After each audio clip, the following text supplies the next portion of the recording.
உலக தமிழ் மக்கள் அனைவருக்கும் வேல்ஸ் அகாடமி ட்ரஸ்ட் சேனல் மூலம் பணிவான வணக்கங்கள். வாழ்வில் அனைத்தும் பெறுவதற்கு நான் கூறுவதை கேளுங்கள் என்று பொதுவான அட்வைஸ் கூறுவதற்கு உருவாக்கப்பட்ட சேனல் அல்ல இது. அனைத்தையும் நமக்காக உலகம் உருவான போதே கடவுளால் நமக்காக கொடுக்கப்பட்டதை நாம் பெற தவறவிட்டதை எப்படி பெற்று அதை தொடர்ந்து அனுபவிக்க நடைமுறையில் என்ன செய்ய வேண்டும், பரிகாரத்தின் மூலமாக அடைய முடியாது என்பதை முதலில் மனதில் வைத்து கொள்ள வேண்டும்.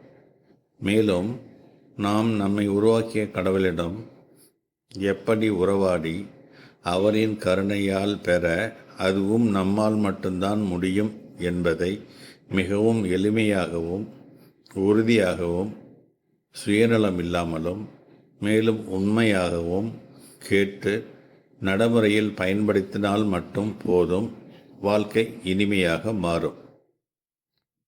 டாக்டர் விஜய நம்பியார் அவர்களின் 23 வருட அனுபவத்தில் அவர்கள் கூறிய நடைமுறை உண்மைகளை நான் கேட்டு அனுபவித்ததை உலக மக்களும் கேட்டு நடைமுறையில் பயன்படுத்தி பயனடையுங்கள். கடவுளுக்கு நன்றி, நன்றி, நன்றி.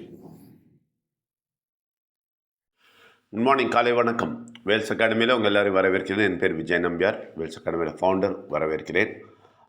இன்றைக்கி நம்ம ஒரு 2-3 விஷயத்தை ரொம்ப முக்கியமாக பேசணும். ஒன்று, டெசிஷன் மேக்கிங். நம்ம தீர்மானம் எடுக்கிறது கடவுளுடைய பவர் இல்லைன்னா, கடவுள் சக்தி இல்லாமல் நம்ம தீர்மானம் எடுத்தால் தோல்வி அடைவோம் என்பதை ரொம்ப தெளிவாக நேற்று ராத்திரி ஹிந்தி செஷனில் பேசினேன்.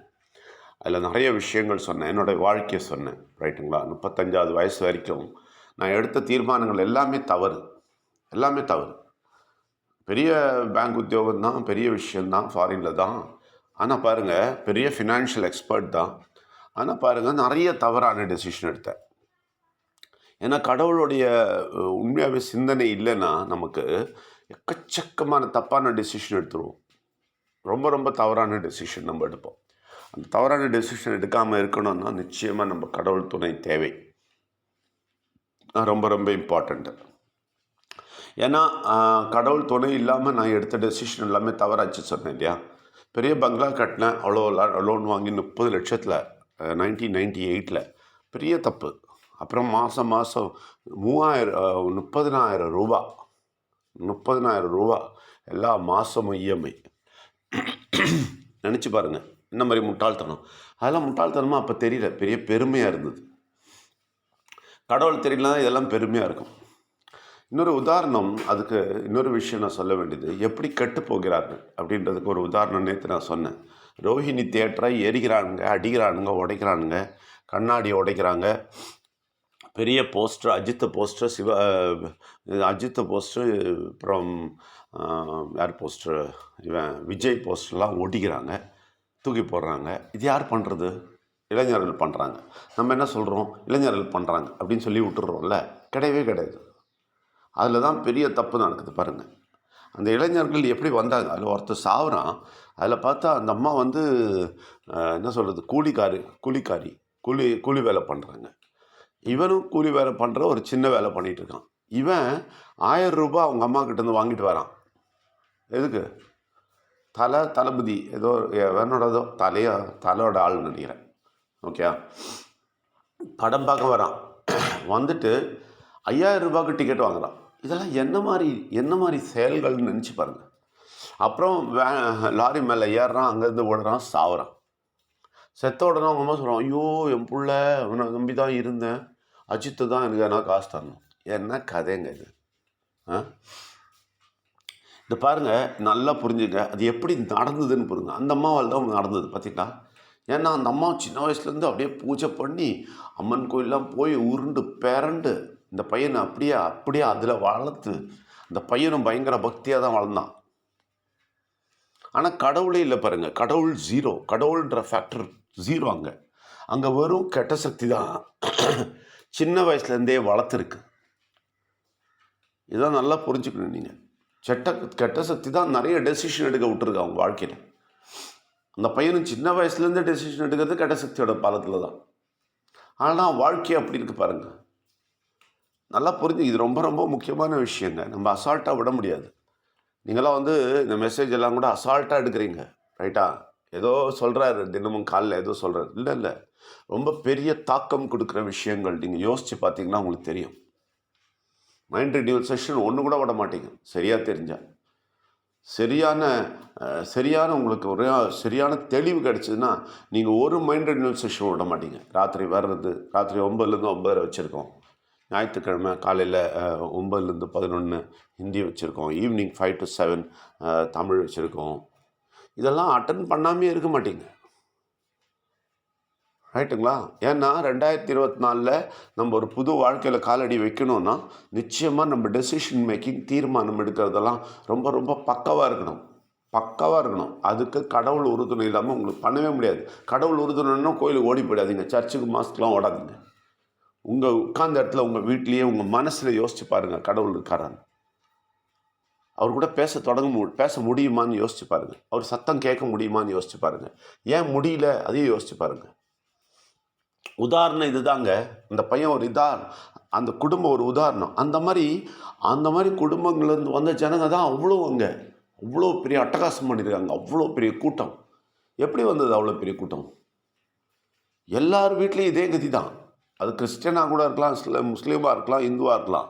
ஆனால் பாருங்கள், கடவுள்ன்ற விஷயமே அவங்க கான்செப்டே அவங்க மனசுக்குள்ளேயே இல்லை. 0. கொஞ்சம் இருந்தால் கூட வரமாட்டாங்க, அந்த இடத்துக்கு வரமாட்டாங்க. கொஞ்சம் கடவுளை தெரிஞ்சவங்க யாருமே அங்கே இருக்க மாட்டாங்க, தெரியுமா? ஒரு ஆள் கூட அங்கே இருக்க மாட்டாங்க. அவ்வளோ பேரும் கடவுளை தெரியாதவங்க, அவ்வளோ பேரும் வளர்ந்தவங்க, எல்லாம் சாமி கும்பிட்டு பூஜை செய்து சர்ச்சுக்கு போய் மாஸ்க்கு போய் வளர்ந்தவங்க. ஆனால் என்ன வாழ்க்கையில் இருக்காங்க பார்த்தீங்களா? இதுதான் நான் சொல்லிட்டு இருக்கிற மைண்ட் ரினியூவல்ன்றது. இது புரிஞ்சுக்கணும் நீங்கள். அதே தான் அரசியலில் பின்னாடி போய் கொடியை தூக்கிட்டு ஓடுறாங்க பாருங்கள். அந்த ஜனங்களை நினச்சி பாருங்கள், 0ங்க. கடவுள்ன்றது கான்செப்ட் 0 அவங்களுக்குள்ள. ஆனால் எல்லாம் கோயிலுக்கு போகாமல் இருக்காங்க, பக்தியாகவும் இல்லாமல் இருக்காங்க, எல்லோரும் பக்தியோடு தான் இருக்கிறாங்க. ஆனால் கடவுள் கான்செப்ட் அந்த 0. கடவுள் விஷயமே இல்லை அவங்ககிட்ட, 0. அதனால தான் அங்கே இருக்கிறான். அதனால தான் இந்தியாவில் 90% அங்கே கிடக்குது. எல்லாம் கஷ்டத்துலையும் பிரச்சனைலையும் ஏன் கிடக்கிறோன்னா 0. கடவுள் விஷயம் 0 நம்மக்கிட்ட. அதனால் மட்டும்தான், வேறு ஒன்றுமே கிடையாது. அதனால தான் நான் சொல்கிறேன், இந்த 20 வருஷம் ரிசர்ச்சில் நம்ம தெளிவாக நாங்கள் பார்த்துட்டோம். கடவுள் பலம் இருக்கிறவங்க அவங்க வாழ்க்கையும் பார்த்துருக்குறோம், அவங்க எப்படி வாழறாங்கன்னு பார்த்துருக்கோம், அவங்க சிந்தனையை பார்த்துருக்கோம். சாமியார்லாம் கிடையாது, நல்லா வாழ்க்கை வாழுறாங்க, நல்ல பணத்தோட, நல்ல காரு ஜமாயின்னு வாழுறாங்க, 2-3 கார் வச்சுட்டு கூட வாழுறாங்க. அவங்க சிந்தனையெல்லாம் வித்தியாசமாக இருக்குது. ஆனால் கடவுள் இல்லாத சிந்தனை இதுதான். கடவுள் இல்லாத சிந்தனை என்னது? இதுதான். சினிமா, அரசியலுக்கு பின்னாடி ஓடுறது, கடன் வாங்கிறது, பிரச்சனை எடுத்து தலையில் போடுறது, இதெல்லாம் கடவுள் இல்லாததால் வந்தது இதை நம்ம சொன்னால் நம்ம மைண்ட் ரினியூவல் அல்பமாக போச்சு, இலக்காரமாக போச்சு. இவ்வளோ பெரிய முக்கியமான விஷயம் சொல்கிறோம், இது இலக்காரமாக போச்சு. நிறைய பேர் விட்டுட்டு ஓடுறாங்க. எங்கே ஓடுறீங்க? ஓடி பாருங்கள், இதுலேருந்து ஓடி பாருங்கள். எப்படி இருக்கும் உங்கள் வாழ்க்கை பாருங்கள். ஓடி போனவங்களாம் பாருங்கள், இன்னும் கன்ஃபியூஷனாக இருக்கும். ஒரு நிரந்தரமான ஒரு தீர்மானம் நீங்கள் எடுக்க முடியாது. எல்லா தீர்மானம் எடுத்து மாட்டிகிட்டு இருக்கிறீங்க. எக்கச்சக்கமான தப்பான தீர்மானம் எடுத்திருக்கீங்க, இன்னும் எடுத்துகிட்டே இருப்பீங்க. கடவுள்கிட்ட வரலன்னா இன்னும் எடுத்துகிட்டே இருப்பீங்க, இன்னும் பிரச்சனைக்கு மாட்டிகிட்டே இருப்பீங்க. நல்லா தயவு செய்து புரிஞ்சுங்க, எவ்வளோ முக்கியன்றது புரிஞ்சுங்க. இந்த விஷயத்தை ரொம்ப தெளிவாக புரிஞ்சுங்க.